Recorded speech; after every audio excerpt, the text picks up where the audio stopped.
Hello! Welcome to Levels Plus Whenever episode 182. And after the last episode's doom and gloom, we're going to be a little bit more optimistic and positive today. We're going to talk about all the Marvel Tokon roster developments that have happened over the last month and do some DLC predictions. And the Egret II Mini is gearing up for another expansion. I'm going to go through a whole bunch of possibilities and narrow things down to what I would be pretty hyped about. Before we jump into that, I do have one pickup, which is the Ganbare Goemon collection that came out in Japan. Regrettably, Konami has decided that they're not even going to bother with any sort of localization effort on this whatsoever, so I had to import it.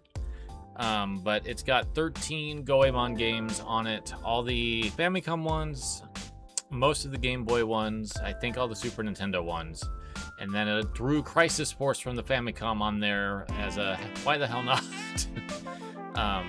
So that's cool. I demoed it out a little bit earlier. It's M2, so the emulation's great. It's just a bummer that you can't even get this on Steam because they geo-locked it. So you have to import something from Japan. I went with the PS5 version because it was a little bit cheaper in the Switch. All right, let's dive into the Tokon roster first. All right, as mentioned, we've got a few topics today. One that I wanted to get into because it's fun is I want to talk about the Marvel Tokon roster. And ultimately, I guessed 6 characters in my wild predictions a little while ago. Wolverine, Magic, on the Unbreakable X-Men. Danger was so far out of left field that I don't think anybody would have guessed her. Hulk and Black Panther, although I guessed T'Challa Black Panther, but I will take Shuri. And then Carnage and Deadpool. They were on my I hope they don't show up list, but I like the way that Art System Works is approaching them. Deadpool going so far into the references and not just being limited to a very specific set of lines is my biggest hope with him. And Carnage I didn't want because I didn't think we needed 2 symbiotes, but if he's the symbiote, then sure. And then Loki and Blade. I forgot about them. So I actually had 8, which is pretty good. Considering we knew 6 of the roster up front.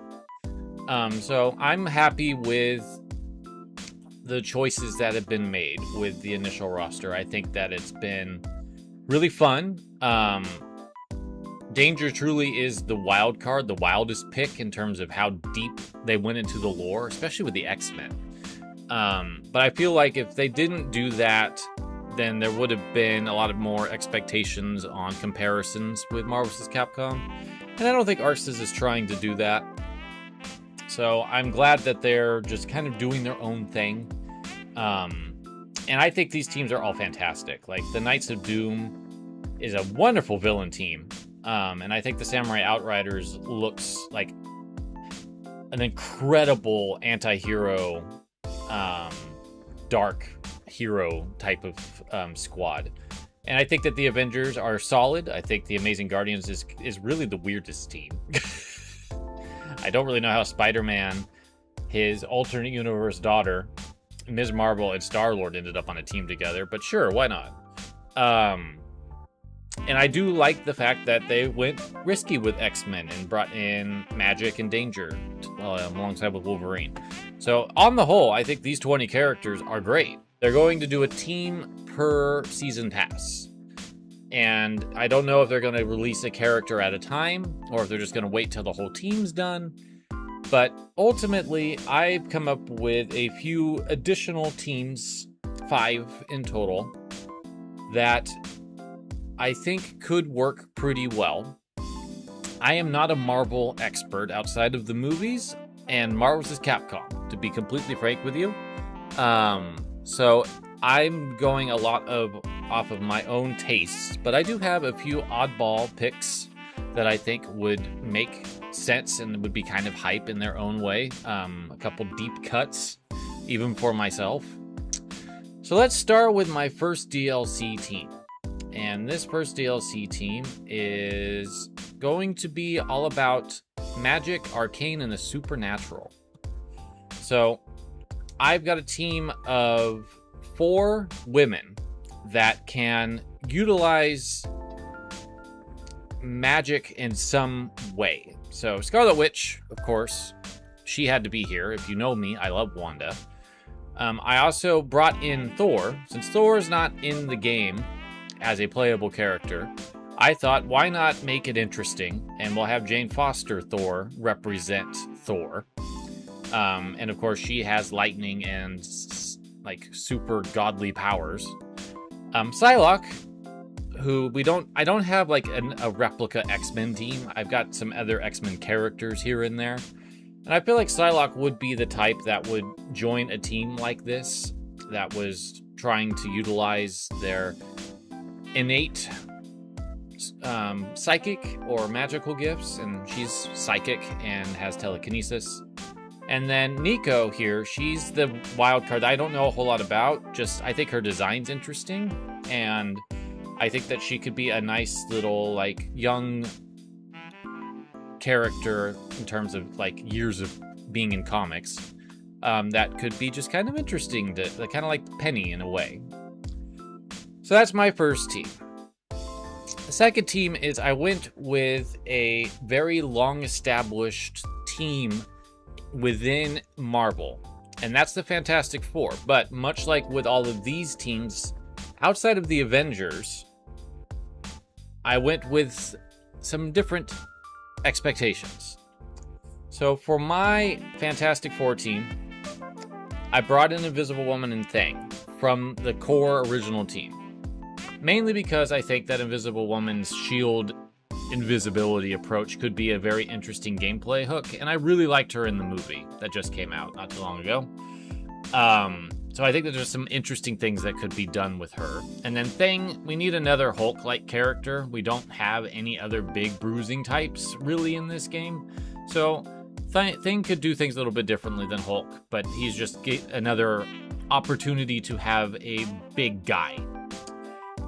The other two are Fantastic Four characters that are not on the active roster, but have been in the past. Nova, Frankie Ray, I think is this character's real name, is a cosmic, like a Silver Surfer type character, but she's about flames. And Human Torch, let's say, is incapacitated. So they have pulled in a separate fire character to stand in on their team. And then Moon Girl and Devil Dinosaur. What an interesting pair these two are. I think that they would be just a really fun alternative take on a big, bulky character, because Moon Girl would just basically be supporting the fight with Devil Dinosaur doing most of the damage, but she would be supporting and like using her powers and like riding on top and doing her own thing. So I think that that would just be a really interesting Fantastic Four team. We already have Miss Marvel, so I felt like Mr. Fantastic would be redundant in terms of what his powers typically do. So I wanted to do something a little bit different with the fourth Fantastic Four character, and I think Devil Dinosaur and Moon Girl fit that really well. So my third team is a alternative Avengers team. And I'm thinking of this as either a Young Avengers team or a West Coast Avengers team that is very different from the one that is on the default roster. So Vision will be leading this team. And Vision was on my don't really want to see on this game list at first. Hawkeye technically is too, but not Kate Bishop. But I do think that we need a long-standing established Avenger that has something unique, and I think Vision fits that spot better than like Wasp or Ant-Man or Black Widow. So I put in Vision. So Vision will be leading this team. And then we have Hawkeye, Kate Bishop, and I think that she can do some different things than how Clint was interpreted in Capcom's games. America Chavez, who I just think a character that can punch dimensions into being is a sick character power. And I want to see her do some wild things. And I think Arxes could do some wild things with a power like that. And then I feel like Spider-Gwen would be a nice alternative. It would give us another Spider-Man character, but one that's also more like Deadpool. So we would have a quirky one. I didn't want to do Gwenpool because there's already the Deadpool core with Deadpool. So I decided to go with Spider-Gwen instead. She'll have some different takes on the spider moves, of course. But I just think that this would be kind of an interesting young blood team of Avengers led by a veteran. All right, team number 4. This is my Femme Fatales team. This is a team of characters that are acting as mercenaries for another organization. Maybe we could have this be like the Thunderbolts of sorts. Mystique would be leading this team, and I think that she's a really good choice to have in a fighting game because she could basically be any character. Loki's doing a bit of that with his moveset, it looks like, but I want Mystique to go all in on shape-shifting, and she can just pull up tons of characters that aren't going to be in the game and have those be her moves, and I think that would be fun. I love Yelena, so I have to have White Widow in this instead of Black Widow, and she's like the true Thunderbolts rep. So my bias for her is way too strong to ignore her. She would also be a really fun fighting game character. Black Widow was pretty decent in Marvel vs. Capcom Infinite, but she would be doing her own thing. Emma Frost is one of those characters that started as a villain and became a hero in the X-Men, but I feel like she could, in an alternative universe, still be a bit on the fence on where she's going to be and be still leading the Hellfire Club and still possibly be open to joining a Merc team. And I think that her powers could be a nice, interesting way of diversifying this roster of mostly gonna punch you in the face people. And then Domino. Domino is the perfect Merc to put into a team like this. Her powers of probability, I think, could be really interesting. That if you give her a little bit of space, she could really affect how well she's doing or how badly her opponent's doing. I think she would be a really fun character to throw into a fighting game if you could figure out how to make her probability powers work in a way that's not cheap, but also interesting and like worth doing. So that's my Merc team. And then we need another villain team. So I've come up with a separate villain team that is kind of interesting, I hope. So we have the Knights of Doom. How about Mr. Sinister from the X-Men side of things, leading a team of 3 characters that have very, very sinister motives to be participating in this tournament? Let's just say that maybe Mr. Sinister would like the Earth to end. So he's working with the champion to completely bring about the destruction of Earth. And he's recruited 3 characters to join him that would not care about the end of the Earth. Elektra. Elektra is an interesting character because she can be a hero, she can be an anti-hero. I think that an interesting interpretation of her that I saw in some of the art I was looking at when I was trying to pick a representative one indicates that she could be like a part of the Hand and a part of of that organization representing them and like moving to the next plane that they need to go to really take over and dominate. So she is supporting Mr. Sinister in his efforts. Blackheart, the son of the devil, would love the opportunity to escape the hell that he's in. And then Nebula, the daughter of Thanos, a character that has been tortured and rebuilt into more machine than living creature. at this point in her life with no emotional attachment to this planet and all the rewards to gain in its destruction. I just think it would be an interesting alternative take, because I feel like with Doom, they're going to save the planet, even with Carnage involved, because they want to rule it. This team, they want to destroy it.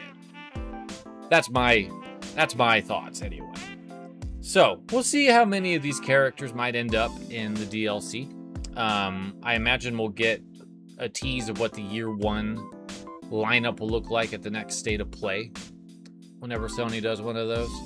But this is like the last Sony thing I'm actually really excited about. Like, Wolverine looks fine, but I don't know if I really want a super ultra violent action game anymore. So I'm probably just going to be happy with Tokon and calling it there, because if you watched the last episode, I've given you plenty of reasons why I'm upset at Sony. So I don't really have any enthusiasm for continuing to support the company after Marvel Tokon, to be frank. The new God of War I'll probably just buy used. Alright, transitioning into our second set of predictions. As noted, I believe in May. I lost track of the date when I was scrolling through all this. Taito confirmed that they are working on a new Egret II Mini SD card expansion pack. And if I remember correctly, when I went to this page and looked at the third to bottom item, that they specifically say Taito Arcade Selection, I don't fully remember off the top of my head. So I pulled together a Taito-based possibility list of 30 games.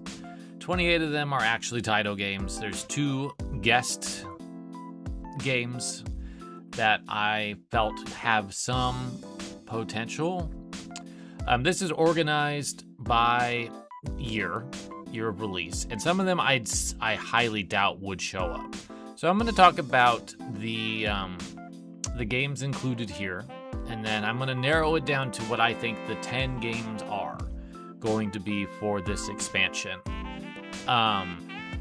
Let's get started with the oldest game on this list, Speed Race, specifically Speed Race DX. This was one of Taito's earliest games, designed by the creator of Space Invaders as an alternative to an Atari racing game that the creator felt was too challenging, too difficult to parse what was going on. So it's basically you're in a straight course and you're dodging cars. It's an important game for Taito's legacy as an arcade manufacturer because it was one of their first hits. This came out a year or 2 before Space Invaders did, so it's got some importance, and the DX version is the one I'm including here because it's a little bit more refined than the original. Crazy Balloon is another early Taito game that has some pretty good notoriety about it. This was a little after Space Invaders, and has a very interesting premise of you have a balloon that's wiggling back and forth, and you can't pop it or you won't be able to progress. And you have to weave this platform that's being held by the balloon up through a challenging amount of obstacles. It's kind of a neat game.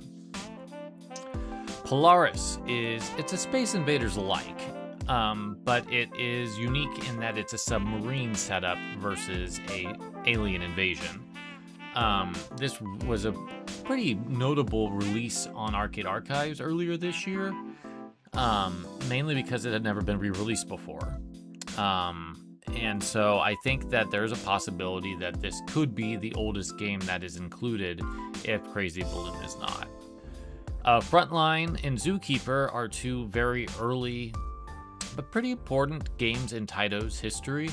Frontline was a very early example of the run and gun, and Kiki Kakai would kind of take the core of this game and refine it into that unique franchise. But Frontline is you're an army guy weaving your way through a battlefield. It's got a bit of a silly art style to it that I think kind of softens the severity of what's happening. But it's kind of a neat game. It's definitely a very solid early attempt at a run and gun. Zookeeper is a bit like Quicks, but it was made by Taito's American branch when they had one, and you have to keep the animals from escaping, if I remember correctly. It's been a long time since I played it. So I believe you move things on the outside of the cages to make sure that nothing escapes. Field Day is a track and field like, but it is an entirely women-led game. So there's all the events have women participating. So it's a pretty important game on that front, just to have a all-women arcade sports game, because that I don't think happened before 1984 when this came out. Typhoon Gal is a Karate Champ-esque style game where you are a young woman who is going through training and having to fight off a bunch of nasty thugs threatening the dojo. It's a pretty interesting game. I enjoyed the little bit I played of it, but it gets pretty hard. So I would enjoy the ability to save state it on the Egret II Mini. Lady Master of Kung Fu is Taito's take on Irem's Kung Fu Master, but you play as a woman instead of Thomas. And from what I understand, the gameplay is pretty similar, but this has never been re-released, and I think it'd be interesting to see it come back. Time Gal, and by extension Ninja Hayate, these are super early Laserdisc games that I think they would be fascinating if they were included on the Egret II Mini, but I have a feeling that they are too technically advanced and would be very dense inclusions if they were to bring them in because of all the animation. So I suspect that these will not show up, but I wanted to include them because they're notable games, and under normal circumstances, the two of them would be separated. I just happened to grab an image that included both, and I was reminded of Ninja Hayate because I never think of that. I always think of Time Gal. Now, Kuri Kinten is an action game that appeared pretty quickly on Taito Legends. I think it was on Taito Legends 1, and it was a very early Arcade Archives release, if I remember correctly. And they've never brought it to the Egret, and I'm kind of surprised because it's prominent enough that I would have thought it would have been on the Egret II Mini by default, but it is still not a part of the Egret lineup yet. So I suspect that might be a thing that happens. Chase HQ. This is probably one of the biggest Taito franchises that have not been represented. We do have SC, or what did they call that? Crime City? That's a spin-off of Chase HQ that was on the second expansion. That's the closest thing we've had to a Chase HQ game. But I think that this would be the ideal time and a great killer app to include at least the first game on this expansion. Rastan Saga 2 is not fairly well received compared to the original and its follow-up, which we'll be getting to in a little bit. But it's still an important Taito franchise in terms of their action games. And it's a little surprising that they haven't brought it in yet. Shoot 'em ups. I've already included Polaris as our first example, but we've got two of them right here. Insector X and Master Weapon. These are both late 80s spins on the concept of shoot 'em ups. Insector X has a very strong insect vibe, in case you couldn't guess. And the Master of Weapon is not too far removed from like Scramble Formation or Gun Frontier. I believe that this is like the precursor to Gun Frontier, if I remember correctly. So both of those would be great to see.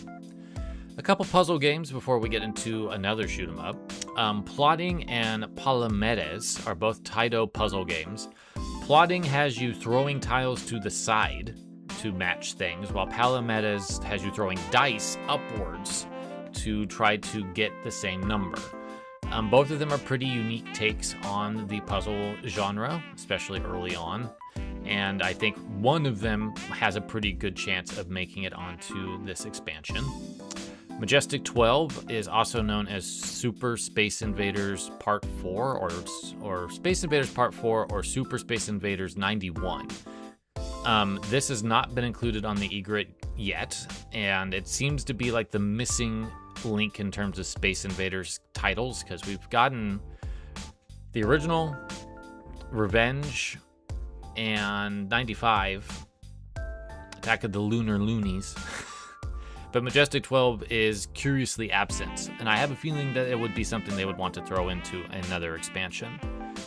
Warrior Blade Rustin Saga 3 is a fantastic beat-em-up that I was really surprised at how good it is. It's a very enjoyable take on the beat-em-up genre that I think might be Taito's best in the entire lineup of their beat-em-ups. So I would be pretty excited about seeing that come in. Arabian Magic is another beat-em-up. The scale's not as impressive as Warrior Blade because it's a little bit more zoomed out, but it's a cool game. I played it on Taito Legends 2, if I remember correctly, and I would like to play it again. Dead Connection. This I really hope is on there because this is such a cool game. I'm glad that it landed on Arcade Archives, so I finally got a chance to try it out. It's one of Taito's most underrated titles, I really feel. It's super, super good. Dinorex is here for the memes because it's not a very good fighting game, but it is a memorable one. It's super memorable. But I think that it's got some notoriety to it. It would be interesting to include at the very least. Do I want them to? Not particularly. I already played it. A Gunbuster is one of the first-person shooters released in an arcade. And for that fact, I think it would be really cool for them to include it on the Egret II Mini. I don't believe it's 3D. I think it's 2D. So I think it could happen, unlike some of the games we're about to discuss. But I think that it would be a really cool inclusion to highlight one of Japan's first arcade first-person shooters ever developed. Psychic Force, Raystorm, and G-Darius are all polygonal games to some extent, and we have not really had any indication that the Egret II Mini can handle polygons. So I just included those here as hopefuls, but I would be really shocked if any of them actually were included on this expansion. Adensha de Go, the train simulator series that is huge in Japan. Could one of these show up? The first one I think has decent odds because from what I could see, it's 2D based. But how would they replicate the controls? Because it has a special controller. That is really the thing that I think would be the biggest detriment to it showing up, despite the fact that this is one of Taito's like money-making properties.